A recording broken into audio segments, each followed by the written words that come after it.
ਆਪਾਂ 6 ਤਰੀਕ ਨੂੰ 4 ਤਰੀਕ ਨੂੰ ਗੁਰਦੁਆਰਾ ਰਕਾਬਗੰਜ ਸਾਹਿਬ ਗਏ ਸੀਗੇ। ਐਜ਼ ਸਾਨੂੰ ਖਬਰ ਮਿਲੀ ਸੀਗੀ ਪਹਿਲਾਂ 4 ਹਫ਼ਤੇ ਆਪਾਂ ਨਿਗਾਹ ਰੱਖੀ ਆ ਹਰ ਸੰਡੇ ਵੀ ਸਾਨੂੰ ਖਬਰ ਆਈ ਸੀ ਬਈ ਗੁਰਦੁਆਰਾ ਸਾਹਿਬ ਦੇ ਵਿੱਚ ਕੁਕਰਮ ਹੋ ਰਿਹਾ ਹਰ ਸੰਡੇ ਠੀਕ 11 ਵਜੇ ਤੋਂ 11:30 ਵਜੇ ਦੇ ਵਿੱਚ। ਤੇ ਆਪਾਂ ਪੂਰੇ ਕਰੈਕਟ ਟਾਈਮ ਤੇ ਆਪਾਂ 4 ਤਰੀਕ ਨੂੰ ਗੁਰਦੁਆਰਾ ਰਕਾਬਗੰਜ ਸਾਹਿਬ ਗਏ ਤੇ ਉੱਥੇ ਜਾ ਕੇ ਆਪਾਂ ਉਹਨਾਂ ਨੂੰ ਰੰਗੇ ਹੱਥੋਂ ਫੜਿਆ, ਕਿਉਂਕਿ ਉਸ ਤੋਂ ਪਹਿਲਾਂ ਜਦ ਆਪਾਂ ਨਿਗਾਹ ਰੱਖ ਰਹੇ ਸੀ ਤੇ ਉਦੋਂ ਬਾਹਰੋਂ ਤਾਲਾ ਲੱਗ ਰਿਹਾ ਸੀਗਾ ਤੇ ਤਾਲਾ ਲੱਗਣ ਤੋਂ ਬਾਅਦ ਆਪਾਂ ਉਹਨਾਂ ਨੂੰ ਅੰਦਰ ਰੰਗੇ ਹੱਥੋਂ ਨਹੀਂ ਫੜ ਸਕਦੇ ਸੀ।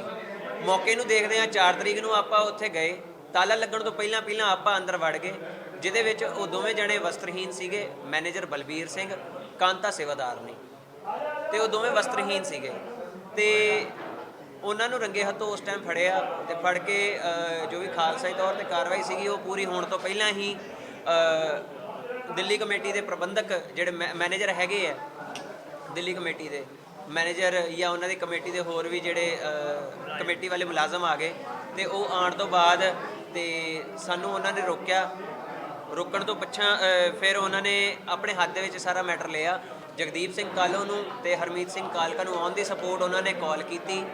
ਕਾਲ ਕਰਕੇ ਜਗਦੀਪ ਸਿੰਘ ਕਾਲੋ ਨੂੰ ਜਦ ਗੱਲ ਦੱਸੀ ਗਈ, ਜਗਦੀਪ ਸਿੰਘ ਕਾਲੋ ਨੇ ਮੇਰੇ ਨਾਲ ਗੱਲ ਕਰਨ ਨੂੰ ਕਿਹਾ ਤੇ ਮੈਂ ਜਦ ਉਹਨਾਂ ਦੇ ਫੋਨ ਤੋਂ ਹੀ ਉਹਨਾਂ ਦੇ ਨਾਲ ਗੱਲ ਕੀਤੀ, ਉਹਨਾਂ ਨੇ ਮੈਨੂੰ ਕਿਹਾ ਵੀ ਅਵਤਾਰ ਸਿੰਘ ਟੈਨਸ਼ਨ ਲੈਣ ਦੀ ਲੋੜ ਨਹੀਂ, ਆਪਾਂ ਹੁਣੇ ਇਹਨਾਂ ਨੂੰ ਟਰਮੀਨੇਟ ਕਰ ਰਹੇ ਹਾਂ, ਡਿਸਮਿਸ ਕਰ ਰਹੇ ਹਾਂ। ਇਹ ਉਹਨਾਂ ਦੇ ਵਰਡ ਸੀਗੇ ਉਸ ਟਾਈਮ ਤੇ ਆਪਾਂ ਬੈਠ ਕੇ ਇੱਕ ਵਾਰ ਗੱਲ ਕਰਾਂਗੇ। ਤੇ ਮੈਂ ਕਿਹਾ ਕਦੋਂ ਬਹਿਣਾ, ਤੇ ਉਹਨਾਂ ਨੇ ਕਿਹਾ ਬਈ ਮੰਗਲਵਾਰ ਨੂੰ ਬਹਿਨੇ ਆ 6 ਤਰੀਕ ਨੂੰ। ਤੇ ਜਦ ਆਪਾਂ 6 ਤਰੀਕ ਨੂੰ ਗਏ ਤੇ ਜਾ ਕੇ ਫਿਰ ਉਸ ਤੋਂ ਬਾਅਦ ਉੱਥੇ ਬੜੀ ਦੇਰ ਉਹਨਾਂ ਨੇ ਬਹੁਤ ਬਦਤਮੀਜ਼ੀ ਦੇ ਨਾਲ ਗੱਲ ਕੀਤੀ। ਬਹੁਤ ਬਦਤਮੀਜ਼ੀ ਦੇ ਨਾਲ ਗੱਲ ਕਰਦਿਆਂ ਦੇ ਵਿੱਚ ਵੀ ਉਹਨਾਂ ਨੇ ਬਹੁਤ ਸਾਨੂੰ ਲਾਲਚ ਵੀ ਦਿੱਤੇ, ਵੀਡੀਓ ਡਿਲੀਟ ਕਰਨ ਨੂੰ ਕਿਹਾ ਤੇ ਉਹਨਾਂ ਨੇ ਨੌਕਰੀਆਂ ਦੇ ਲਾਲਚ, ਪੈਸਿਆਂ ਦਾ ਲਾਲਚ ਦਿੱਤਾ ਸਾਨੂੰ ਤੇ ਬਹੁਤ ਬਦਤਮੀਜ਼ੀ ਦੇ ਨਾਲ। ਮੈਂ ਕਹਿੰਦਾ ਬਈ ਉਹ ਹੈੱਡਕੁਆਟਰ ਗੁਰਦੁਆਰਾ ਸਾਹਿਬ, ਗੁਰਦੁਆਰਾ ਸ਼੍ਰੀ ਰਕਾਬਗੰਜ ਸਾਹਿਬ ਦੇ ਵਿੱਚ ਜਿਹੜਾ ਸਿੱਖਾਂ ਦਾ ਹੈੱਡਕੁਆਟਰ ਹੋਏ ਤੇ ਉੱਥੇ ਸਿੱਖਾਂ ਦੇ ਨਾਲ ਹੀ ਬਦਤਮੀਜ਼ੀ ਹੋ ਰਹੀ ਹੋਵੇ ਤੇ ਫਿਰ ਉੱਥੇ ਸਾਨੂੰ ਉਹ ਚੀਜ਼ ਬੜੀ ਹਰਟ ਕੀਤੀ। ਸਾਡੇ ਕੋਲ ਲਾਲਚ ਆਇਆ ਜੀ ਬਈ ਧਮਕੀਆਂ ਦੇ ਨਹੀਂ, ਸਭ ਤੋਂ ਪਹਿਲਾਂ ਲਾਲਚ ਤੇ ਇਹੀ ਆਇਆ ਜੀ ਬਈ ਨੌਕਰੀ ਦਾ, ਬਈ ਆਓ ਤੁਹਾਨੂੰ ਨੌਕਰੀ ਦਿੰਦੇ ਆ, ਮੂੰਹ ਬੋਲੀ ਪੋਸਟ। ਜਗਦੀਪ ਸਿੰਘ ਕਾਲੋਂ ਕਿਉਂਕਿ ਉਹਨਾਂ ਨੇ ਸਾਨੂੰ ਜਦ ਆਪਾਂ ਜਿੱਦਾਂ ਹੀ ਐਂਟਰ ਕੀਤੇ ਤੇ ਐਂਟਰ ਕਰਦੇ ਆ ਉਹਨਾਂ ਨੇ ਸਾਨੂੰ ਇਹੀ ਵਰਡ ਬੋਲੇ ਬਈ ਦੱਸੋ ਤੁਹਾਨੂੰ ਤੇ ਤੁਹਾਡੇ ਜੋ 2 ਬੰਦੇ ਹੈਗੇ ਆ ਭੇਜ ਦਿਓ, ਨੌਕਰੀ ਲਾ ਦਿੰਦੇ ਆ, ਮੂੰਹ ਬੋਲੀ ਪੋਸਟ। तो क्या कोई लालच भी दिया गया है इसके अलावा?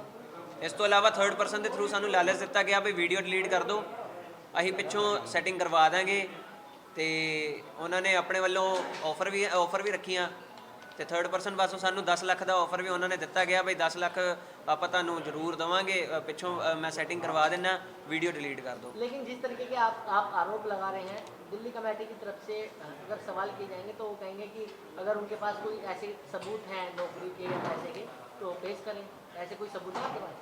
ਉਹ ਆਪਣਾ ਸੇਫੈਸਟ ਪੁਆਇੰਟ ਦੇਖ ਕੇ ਚੱਲੇ ਆ ਤਾਂ ਹੀ ਤਾਂ ਉਹਨਾਂ ਨੇ ਥਰਡ ਪਰਸਨ ਨੂੰ ਭੇਜਿਆ। ਜੇ ਉਹਨਾਂ ਨੇ ਸਬੂਤ ਵਾਲੀ ਉਹ ਗੱਲ ਕਰਨੀ ਹੁੰਦੀ ਬਈ ਉਹਨਾਂ ਨੂੰ ਅਗਰ ਸਬੂਤ ਦਾ ਡਰ ਹੁੰਦਾ ਤੇ ਉਹ ਆਪ ਗੱਲ ਕਿਉਂ ਨਾ ਕਰਦੇ। तो अब क्या इसकी शिकायत श्री अकाल तख्त साहिब को की गई है? ਬਿਲਕੁਲ ਅਸੀਂ ਜਿੰਨਾ ਜਲਦੀ ਹੋ ਸਕਦਾ ਕੱਲ ਪਰਸੋਂ ਜਾਂ ਜਿੰਨਾ ਜਲਦੀ ਹੋ ਸਕਦਾ ਆਪਾਂ ਉੱਥੇ ਜਾਵਾਂਗੇ ਅਕਾਲ ਤਖਤ ਸਾਹਿਬ, ਸਾਰੀ ਸ਼ਿਕਾਇਤ ਲੈ ਕੇ ਬਈ ਸਾਡੇ ਨਾਲ ਇੱਦਾਂ ਕਰਕੇ ਇਹਨਾਂ ਨੇ ਵਰਤਾਓ ਕੀਤਾ ਤੇ ਜਿਹਨੂੰ ਟਰਮੀਨੇਟ ਕਰਨਾ ਚਾਹੀਦਾ ਸੀਗਾ ਟਰਮੀਨੇਟ ਕਰਨ ਦੀ ਜਗ੍ਹਾ ਸਸਪੈਂਡ ਕੀਤਾ ਹੈ ਸਿਰਫ, ਤੇ ਸਸਪੈਂਡ ਕਰਕੇ ਤੇ ਉਹਨੂੰ ਵਾਪਸ ਜੰਮੂ ਭੇਜ ਦਿੱਤਾ। ਉਹ ਮੈਨੇਜਰ ਸੀਗਾ, ਬਜ਼ੁਰਗ ਸੀ ਤੇ ਜੰਮੂ ਦਾ ਸੀਗਾ, ਉਹਦੇ 2 ਸਾਲ ਬਾਕੀ ਬਚੇ ਸੀਗੇ ਬਸ।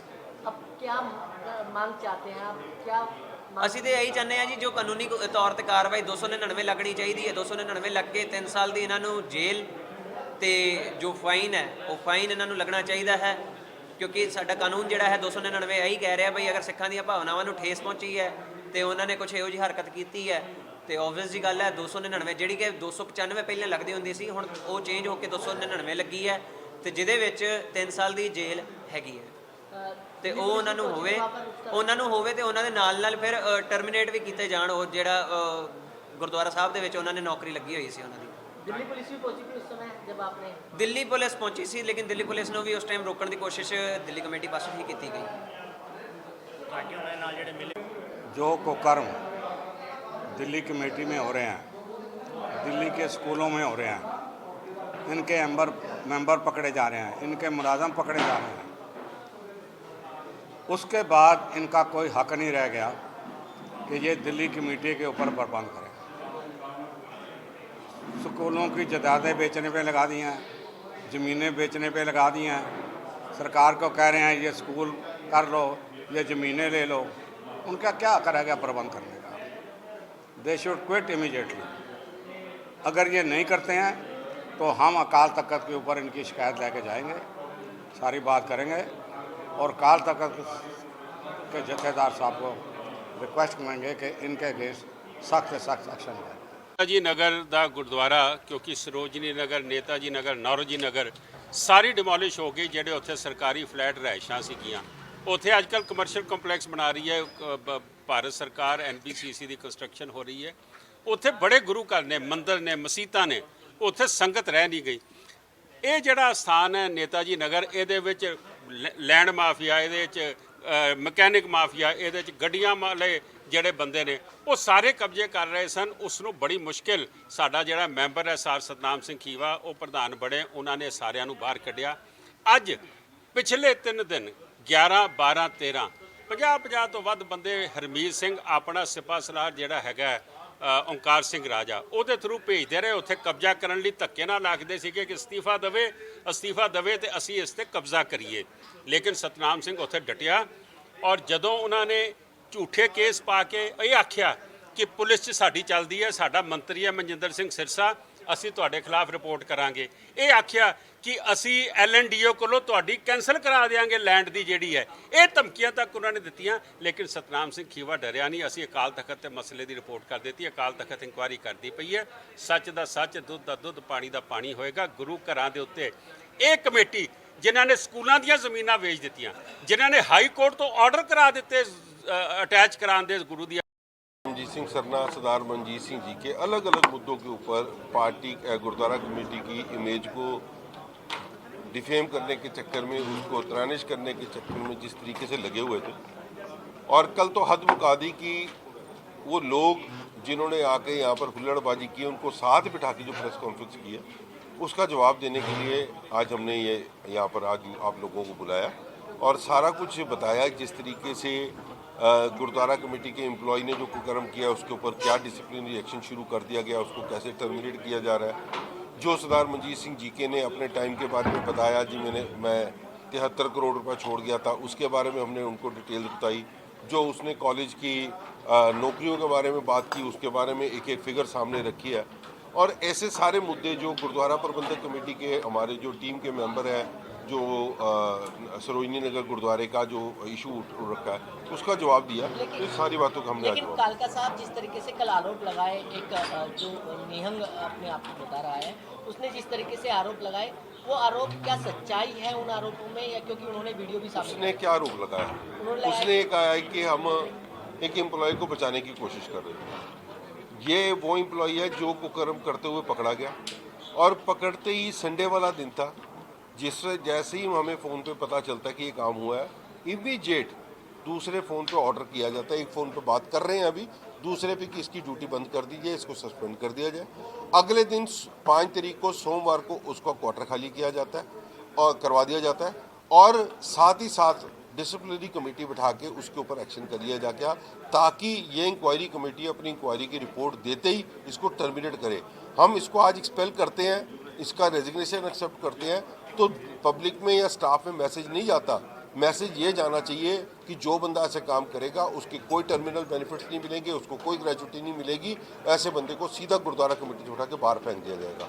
मगर इन लोगों को सिस्टम नहीं समझ आता, क्योंकि ये एक सोची समझी साजिश के तहत यहाँ आए थे कि ऐसे कल की प्रेस कॉन्फ्रेंस में सब जाहिर हो गया कि सरदार परमजीत सिंह सरना उसको साथ बिठा के प्रेस कॉन्फ्रेंस कर रहे हैं, और यहाँ बाहर निकलते ही उन्होंने उनको फ़ोन भी किया कि हमने अपना काम कर दिया। तो जो ये काम करने के लिए आए थे वो सरदार परमजीत सिंह सरना द्वारा भेजे गए थे, मगर हमारी जिम्मेवारी संगत को बताने की है। बिल्कुल उन लोगों के ऊपर डिसिप्लिनरी एक्शन शुरू हो चुका है और इनको टर्मिनेट करके छोड़ेंगे जिन्होंने गलत काम किया गुरुद्वारे में। सर, उन्होंने आरोप लगाया कि उनको आपने नौकरी और पैसे देने की पेशकश की थी वीडियो डिलीट करने की। देखो, जितनी देर उनके साथ कन्वर्सेशन हुई है वो हमने सारी हमारे सीसीटीवी कैमरे में विद वॉइस कैप्चर हुई है, और 30 बंदे 25-30 बंदे थे, उनके बीच में जो जनरल सेक्रेटरी साहब की बात हुई है, जो मेरी बात हुई है, वो सारी कैप्चर है। देख लो कि अगर उनको देने की बात की, वो तो 10-10 लाख रख की बात कर रहे हैं। और मैं कहना नहीं चाहता, बंदे को अपना चेहरा भी देखना चाहिए कि मैं क्या हूँ और मैं क्या हरकतें कर रहा हूँ। गुरु का बाड़ा पहन के इतना झूठ, और वो क्यों, जो लालच आजकल लोग हैं, जब काम धंधे कहीं नहीं होते तो फिर लालच में आई उन्होंने है। एक आरोप और लगाया कि ये पहला मामला नहीं है गुरुद्वारा रकाबगंज साहिब में, इससे पहले भी सराय की या शीशगंज साहिब की ऐसे मामले जो है वो सामने आ चुके हैं। ये आरोप सरदार मनजीत सिंह जीके ने लगाया। मनजीत सिंह जीके आज भी उसी वो जो कहते हैं ना, जैसे गजनी पिक्चर में बंदा भूल जाता था अपनी याद, आज वो भूल चुके हैं कि वो हट चुके हैं प्रधानगी से। अब यहाँ पर चोरियाँ नहीं होती हैं, अब यहाँ पर गलत काम नहीं होते हैं, अब यहाँ पर तुम्हारे घरों से लाए हुए एम्प्लॉय बैठे नहीं हुए, जैसे तुम अपने घरों से एम्प्लॉय लाए थे जो तुम्हारे पे पर्दे डालते हैं। सो मनजीत सिंह जी को ये चाहिए संगत को बताना कि भाई अब 2018 से निकल के 2025 में आओ। ऐसा है,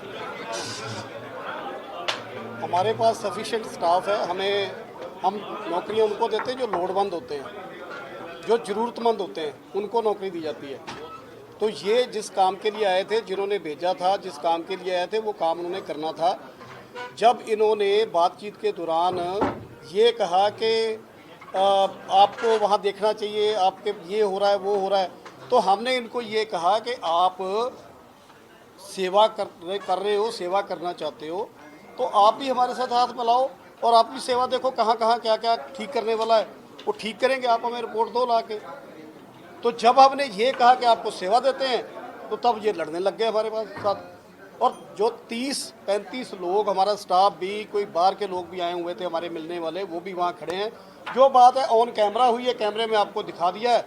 अब आप इसके बाद आप बता दो भी क्या क्या बात हुई। सबसे बड़ा सवाल कालू साहब ये है कि जब ये कांड हो जाता है उसके बाद कोई जनता या खबर नहीं दी जाती, और जब ये निहंग आए थे उस दिन 4 दिन पहले, तब भी उसके बाद कोई मीडिया को कोई खबर नहीं दी गई है। आज जब उनकी तरफ से प्रेस कॉन्फ्रेंस कर दी गई है तो आप भी सामने आ गए हैं। देखो, प्रेस कॉन्फ्रेंस जो की गई ना, वो गलत की गई है, वो झूठ बोला गया, कुफर तोला गया, इसलिए हमें सच बताना पड़ा है। और जो ऐसे तो हमें रोज कोई ना कोई मिल, नहीं हुआ है, यानी कि कुकर्म नहीं, जिस तरीके से वो पेश किया गया, जिस तरीके से ये जो आए थे हुल्लड़बाजी कर रहे थे, और वहाँ जो मीडिया को बयान कर रहे हैं वो गलत बयान कर रहे हैं। लेकिन समय समय पे हमें तो कमेटी है, रोज पब्लिक के कोई ना कोई समस्या लेके लोग आते हैं, तो क्या हर खबर देंगे हम? जो एक्शन बनता था हमने तुरंत ले लिया, within no time. 10 minute के अंदर अंदर हमने दोनों को सस्पेंड करके उनका क्वार्टर खाली करा के कर दिया।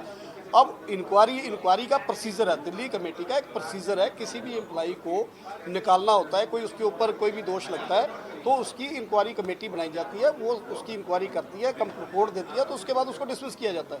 और इनको भी डिसमिस किया जाएगा, क्योंकि 10 दिन के अंदर अंदर रिपोर्ट आ जाएगी, ये डिसमिस हो जाएंगे। क्या लगता है कि दिल्ली कमेटी का कितना स्टाफ है? क्या लगता है कि काउंसलिंग करने की जरूरत है? क्योंकि इस तरीके के ये पहला मामला नहीं है, इससे पहले भी कई मामले सामने आए। देखो, मैं आपको बताऊं कि हर संस्था के अंदर काउंसलिंग की जरूरत होती है। ये इतनी बड़ी संस्था है, इतने ज़्यादा लोग यहाँ पे हैं, 40-40, 30-30, 35-35 साल से काम कर रहे हैं, तो कोई इनमें से एक आधा गलत भी हो सकता है। और हम समय समय पे ब्रीफिंग, काउंसलिंग करते हैं। अभी पीछे भी हमने सेशन किया, सारे स्टाफ को हमने बुला के उनको सेशन किया, उनको काउंसलिंग की, उनको समझाया कि क्या करना चाहिए, संगत के साथ कैसे है ना, आपका ड्यूटी क्या, आपका फ़र्ज क्या है। ये समय समय पे हम बताते रहते हैं और करते रहते हैं, आगे भी करेंगे। विजिलेंस टीम क्या कर रही है आखिर दिल्ली?